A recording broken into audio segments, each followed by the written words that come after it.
Avant d'en venir à l'actualité politique du Sénégal de Macky Sall, un nom qui est souvent revenu, celui de Serigne Cheikh Al Maktoum.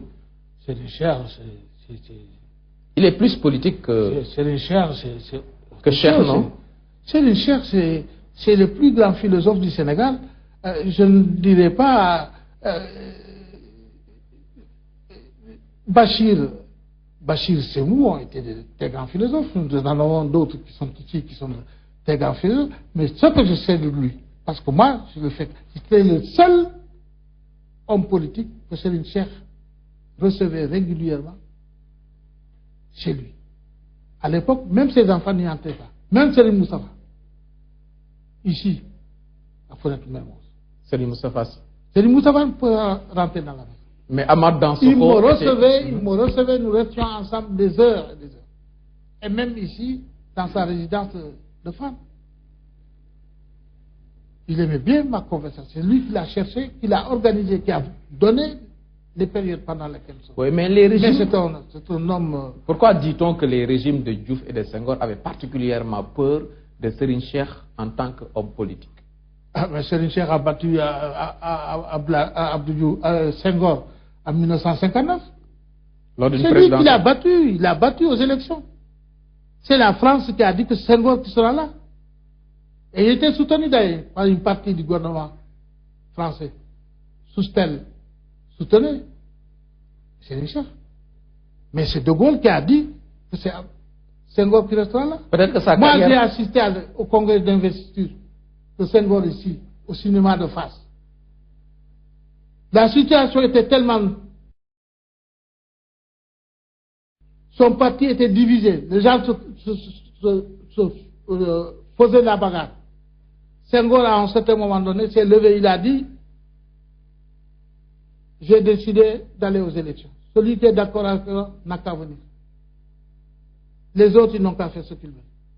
Je représentais les étudiants là-bas avec Daouda Sow. Abdou Nasser Kane, il est vivant. Ici, ce jour-là, même des fautes de français, il les a fait tellement que la situation était dramatique. Senghor, oui. Il était désespéré.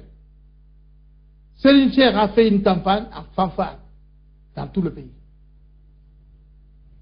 Mais la France a dit que c'est... Et il y a eu la division. Soustel était pour Serigne Cheikh.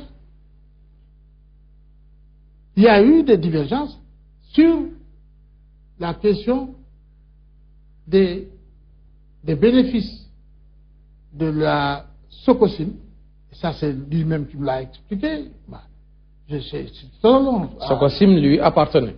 La Sococim lui appartenait. On l'a obligé à la vendre. Obligé?